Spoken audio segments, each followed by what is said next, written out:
Bharato Nrsimha. Ito Nrsimha, Bharato Nrsimha. Yato Yato Nrsimha. Yato Yantato Nrsimha. Bahir Nrsimha, Bahir Nrsimha.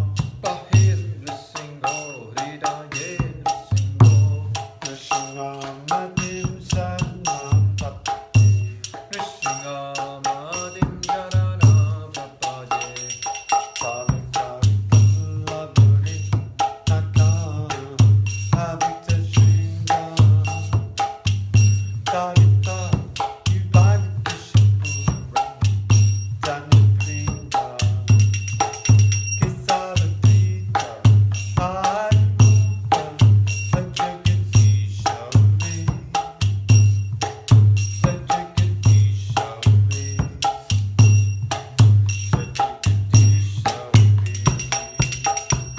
Avakara Kamala Parenaka Matuta Shinga Dalita Hiranyakashipu Orubinga Kesavatrita Narahari Rupa Jaya Jagadisha Hare Jaya Jagadisha Hare Jaya Jagadisha Hare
Krishna, Krishna, Krishna, Krishna, Krishna, Krishna, Krishna, Hey. Krishna, Krishna, Krishna, Krishna, Krishna, Krishna, Krishna, Hey. Krishna, Krishna, Krishna, Krishna, Krishna, Krishna, Rakshamam. Krishna, Krishna, Krishna, Krishna, Krishna, Krishna, Bahima. Rama, Raghava, Rama, Raghava, Rama, Raghava, Rakshamam. Krishna, Keshava, Krishna, Keshava, Krishna, Keshava, Bahima. So this is reading from Krishna book, Prayers by the Personified Vedas. This relationship between the Lord and the living entities is explained in the Vedic literatures, wherein it is said that the Supreme Lord maintains all his children, giving them whatever they want. Similarly, in the Bhagavad Gita, the Lord says, I am the seed-giving Father of all living entities.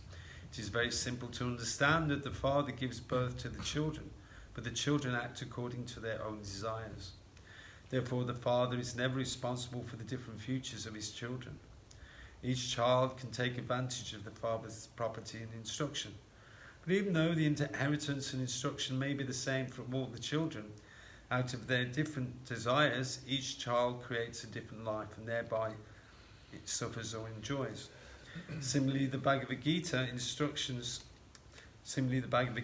instructions are equal for everyone. Everyone should surrender unto the Supreme Lord, and he will take charge of one and protect one from sinful reactions. The facilities of living in the creation of the Lord are equally offered to all living entities. Whenever there is, either on land, on water, or in the sky, is equally given to all living entities. Since all living entities are sons of the Supreme Lord, everyone can enjoy the material facilities given by the Lord. But unfortunate living entities create unfavourable conditions of life by fighting amongst themselves. The responsibility for this fighting and creating favourable and unfavourable situations lies with the living entities, not with the Supreme Personality of Godhead. Therefore, If the living entities take advantage of the Lord's instruction as given in the Bhagavad Gita and develop Krishna consciousness, then their lives become sublime and they can go home back to Godhead, or they can go back to Godhead. One may argue that because this material world is created by the Lord, he is therefore responsible for its condition. Certainly, he is indirectly responsible for the creation and maintenance of this material world, but he is never responsible for the different conditions of the living entities. The Lord's creation of this material world is compared to a cloud's creation of vegetation. In the rainy season, the cloud creates different varieties of vegetables. The cloud pours water on the surface of the earth, but it never touches the earth directly. Similarly, the Lord creates this material world simply by glancing over the material energy. This is confirmed in the Vedas. He threw his glance over the material energy. He threw his glance over the material nature, and thus there was creation. In the Bhagavad Gita, it is also confirmed that simply by his transcendental glance over the material nature, he creates different varieties of entities, both movable, immovable, living, and dead.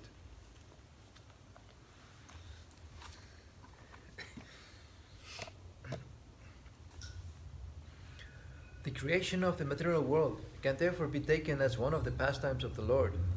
It is called one of the Lord's pastimes because he creates this material world whenever he desires. This desire of the Supreme Personality of Godhead is also extreme mercy on his part, because it gives the conditioned souls another chance to develop their original consciousness and thus go back to Godhead. Therefore, no one can blame the Supreme Lord for creating this material world. From the subject matter under discussion, we can gain a clear understanding of the differences between the impersonalists and the personalists. The impersonal conception recommends merging in the existence of the Supreme, and the voidist philosophy recommends making all material varieties void. Both these philosophies are known as Mayavad. Certainly, the cosmic manifestation comes to a close and becomes void when the living entities merge into the body of Narayana to rest until another creation. And this may be called an impersonal condition, but these conditions are never eternal. The cessation of the variegatedness of the material world and the merging of the living entities into the body of the Supreme are not permanent, because the creation will take place again. And the living entities who merge into the body of the Supreme without having developed their Krishna consciousness will again appear in this material world when there is another creation. The Bhagavad Gita confirms the fact that this material world is created and annihilated perpetually, and conditioned souls without Krishna consciousness come back again and again whenever the material creation is manifest. If such conditioned souls take advantage of this opportunity and develop Krishna consciousness under the direct instruction of the Lord, then they are transferred to the spiritual world and do not have to come back to the material creation. It is said, therefore, that the voidists and the impersonalists are not very intelligent because they do not take shelter under the lotus feet of the Lord. Because they are less intelligent, these voidists and impersonalists take to different types of austerities, either to attain the stage of nirvana, which means finishing the material conditions of life, or to attain oneness by merging into the body of the Lord. Interesting. What means finishing the material conditions of life, nirvana? I think it means cessation of material activities. Okay, but that's in the Bhagavad Gita. Yeah, right. So where does it take them to? You know, Mayavadis want to merge, but where does Nirvanavadis go? Anyway, we'll not start discussion here, but interesting point. All of them again fall down because they neglect the lotus feet of the Lord. In the Chaitanya Charitamrita, the author Krishnadas Kaviraj Goswami. I'm still thinking about the other point. Oh, don't think now. After studying all the Vedic literature and hearing from all authorities, he has given his opinion that Krishna is the only supreme master. and that all living entities are his eternal servants. His statement is confirmed in the prayers by the personified Vedas. The conclusion is, therefore, that everyone is under the control of the Supreme Personality of Godhead. Everyone is serving under the supreme direction of the Lord, and everyone is afraid of the Supreme Personality of Godhead. It is out of fear of him that activities are rightly executed. Everyone's position is to be subordinate to the Supreme Lord, and yet the Lord has no partiality in his view of the living entities. He is just like the unlimited sky, as the sparks of a fire dance in the fire. Similarly, all living entities are like birds flying in the unlimited sky. Some of them are flying very high, some are flying at a lesser altitude, and some are flying at a still lesser altitude. The different birds are flying in different positions according to their respective abilities. But the sky has nothing to do with this ability. In the Bhagavad Gita also, the Lord confirms that he awards different positions to different living entities according to their proportionate surrender. This proportionate reward by the personality of Godhead to the living entities is not partiality. Therefore, in spite of the living entities being situated in different positions, in different spheres and in different species of life, all of them are always under the control of the Supreme Personality of Godhead. And yet, he is never responsible for their different living conditions. It is foolish and artificial, therefore, to think oneself equal to the Supreme Lord. And it is still more foolish to think that one has not seen God. Everyone is seeing God in his different aspects. The only difference is that the theist sees God as the Supreme Personality, the most beloved, Krishna. And the atheist sees the absolute truth as ultimate death. The personified Vedas continued to pray, "Our dear Lord," they said, "from all Vedic information it is understood that you are the Supreme Controller, and all living entities are controlled. Both the Lord and the living entities are called Nitya, eternal, and so are qualitatively one. Yet the singular Nitya, or Supreme Lord, is the controller, whereas the plural Nityas are controlled. The individual controlled living entity resides in the body, and the Supreme Controller, the Supersoul, is also present there. But the Supersoul controls the individual soul." That is the verdict of the Vedas. If the individual soul were not controlled by the Supersoul,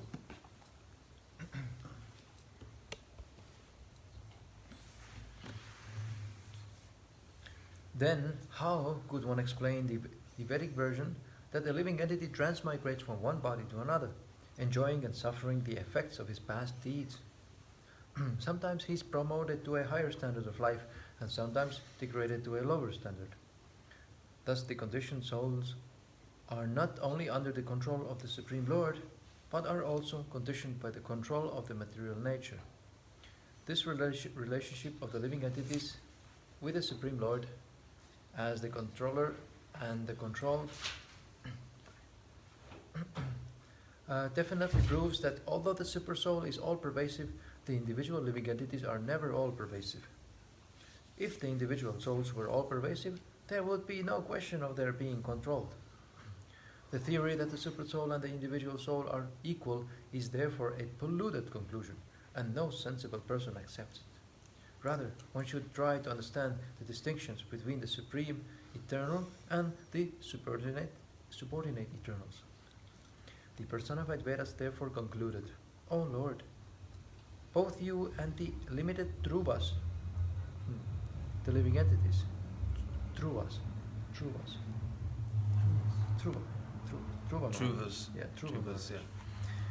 are eternal. The form of the unlimited eternal is sometimes conceived as the universal form, and in the Vedic literatures, like the Upanishads, the form of the limited eternal is vividly described. It is said therein that that the original spiritual form of the living entity is 10,000 the size of the tip of the hair. It is stated that the spirit is greater than the greatest and smaller than the smallest. The individual living entities who are eternally part and parcel of God are smaller than the smallest.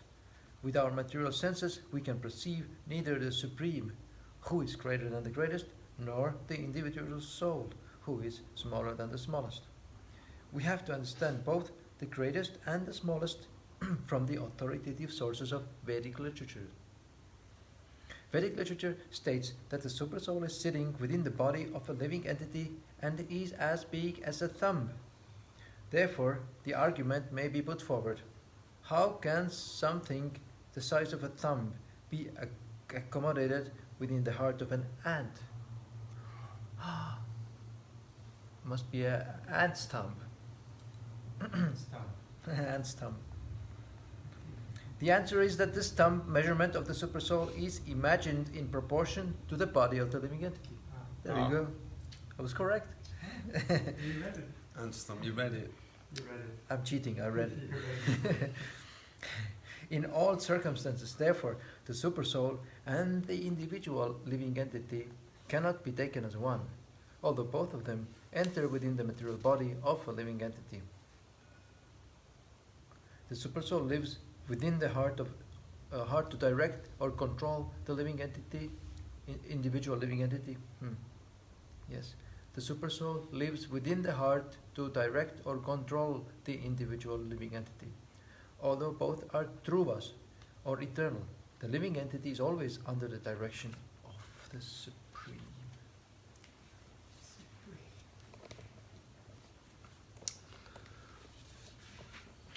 It may be argued that because the living entities are born of the material nature, they are all equal and independent.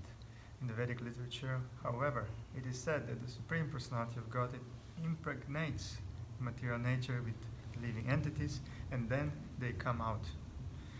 Therefore, the appearance of the individual living entities is not factually due to material nature alone, just as a child produced by a woman is not her independent production. A woman is first impregnated by a man, and then a child is produced. As such, the child produced by the woman is part and parcel of the man. Similarly, the living entities are apparently produced by the material nature, but not independently. It is due to the impregnation of material nature by the Supreme Father that the living entities are present. Therefore, the argument that the individual living entities are not part of the Supreme cannot stand. For example, the different parts of the body cannot be taken as equal to the whole. Rather, the whole body is the controller of the different limbs. Similarly, the parts of the Supreme Whole are always dependent and are always controlled by the source of the parts. It is confirmed in the Bhagavad Gita that the living entities are part of Krishna, Mama Ivam Shah. No sane man, therefore, will accept the theory that the supersoul and individual soul are of the same category. They are equal in quality, but quantitatively, the supersoul is always the supreme, and the individual soul is always subordinate to the supersoul. That is the conclusion of the Vedas. Two significant words used in this connection are Nrsimha and Chinmaya. In Sanskrit grammar, the word mayat is used in the sense of transformation and also in the sense of sufficiency. The Mayavadi philosophers interpret that Nrsimha or Chinmaya indicates that the living entity is always equal to the Supreme. But one has to consider whether this affix mayat is used for sufficiency or for transformation. The living entity never possesses anything exactly in the same proportion as the Supreme Personality of God. Therefore, this mayat affix cannot be used to mean that the individual living entity is self-sufficient. The individual living entity never has sufficient knowledge. Otherwise, how could he have come under the control of Maya or the material energy? The word sufficient can be accepted, therefore, only in proportion to the magnitude of the living entity. The spiritual oneness of the Supreme Lord and the living entities is never to be accepted as homogeneity. Each and every living entity is individual.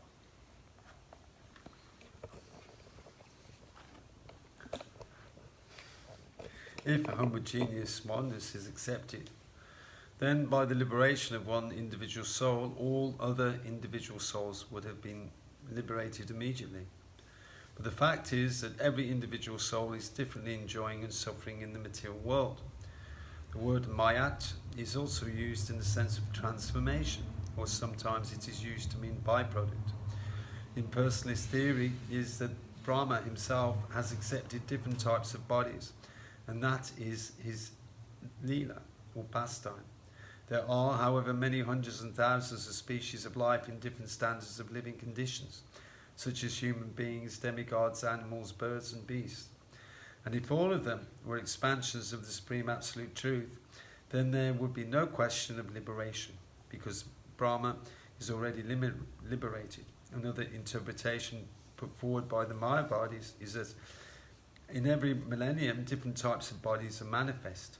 And when the millennium is closed, all the different bodies or expansions of Brahman automatically become one, ending all different manifestations. Then in the next millennia, according to this theory, Brahman again expands in different bodily forms. If we accept this theory, then Brahman becomes subject to change. But this cannot be accepted. From the Vedanta Sutra, we understand that Brahman is by nature joyful. He cannot therefore change himself into a body which is subject to painful conditions. Actually, the living entities who are part and parcel of Brahman are infinitesimal particles prone to be covered by the illusory energy. As explained before, the particles of Brahman are like sparks, blissfully dancing within a fire. But there is a chance of their falling from the fire to smoke, and although smoke is another condition of fire, this material world is just like smoke, and the spiritual world is like a blazing fire.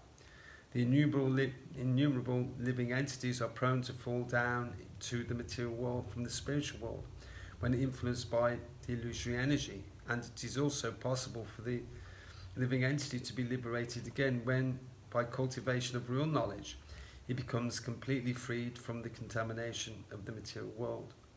The theory of the Asuras is that the living entities are born of material nature or Prakriti, in touch with the Purusha.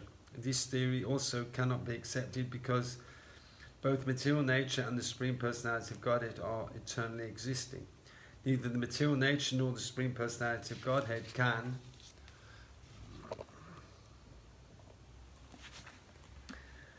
be born. The Supreme Lord is known as Aja, or unborn. Similarly, the material nature is also called Aja. Both these terms, Aja and Aja, mean unborn. One is Aja with a long A in the end. Yeah. So the Supreme Lord is known as Aja, and then the material nature is called Aja.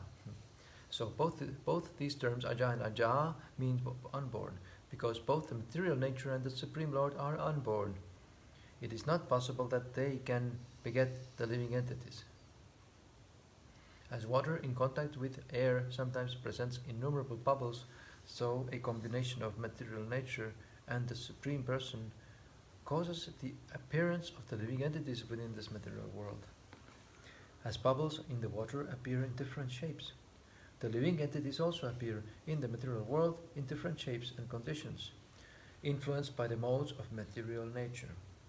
As such, it is not improper to conclude that the living entities appearing within this material world in different shapes, such as human beings, demigods, animals, birds, and beasts, all get their respective bodies due to different desires. No one can say when such desires were awakened in them, and therefore it is said anadi karma, the cause of such material existence, is untraceable. No one knows when material life began, but it is a fact that it does have a point of beginning, because originally every living entity is a spiritual spark. As sparks falling into the ground from a fire have a beginning, the living entities coming to this material world have a beginning, but no one can say when.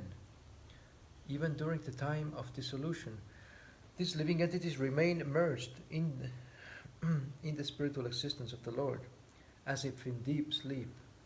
But their original desires to lord it over the material nature do not subside. Again, when there is cosmic manifestation, they come out to fulfill the same desires, and therefore they appear in different species of life.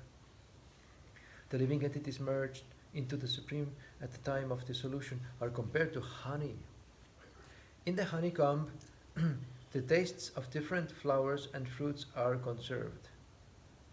When one drinks honey, one cannot distinguish what sort of honey has been collected from what sort of flower. But the palatable taste of the honey presupposes that the honey is not homogeneous, but is a combination of different tastes.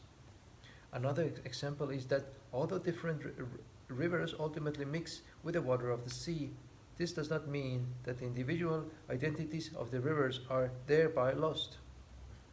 Although the river of the Ganges and the Yamuna mixes with the water of the sea, the river Ganges and river Yamuna still continue to exist independently. The merging of different living entities into Brahman and at the time of dissolution involves the dissolution of different types of bodies, but the living entities, along with their different tastes, remain individually submerged in Brahman until another manifestation of the material world. As the salty taste of seawater and the sweet taste of Ganges water are different, and this difference continuously exists, so the difference between the Supreme Lord and the living entities continuously exists, even though at the time of dissolution they appeared to merge. The conclusion is, therefore, that even when the living entities become free from all contamination of material conditions and merge into the spiritual kingdom, their individual tastes in relationship to the Supreme Lord continue to exist. The personified Vedas continued. Our dear Lord, it is our conclusion that all living entities are attracted by your material energy, and only due to their mistakenly identify themselves as products of the material nature are they transmigrating from one kind of body to another in forgetfulness of their eternal relationship with you.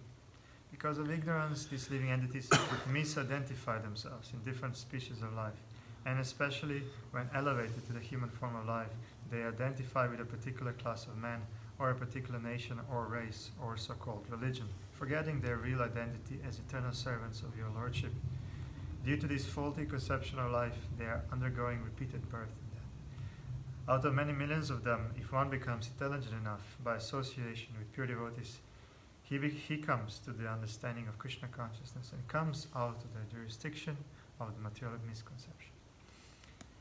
In the Chaitanya Charitamrita, it is confirmed by Lord Chaitanya that the living entities are wandering within this universe in different species of life, but if one of them becomes intelligent enough by the mercy of the spiritual master and the Supreme Personality of Godhead, Krishna, then he begins his devotional life in Krishna consciousness. It is said, Harim vina namritim taranti. Without the help of the Supreme Personality of Godhead, one cannot get out of the clutches of repeated birth and death. In other words, only the Supreme Lord, the Personality of Godhead, can relieve the conditioned souls from the cycle of repeated birth and death. The personified Vedas continued.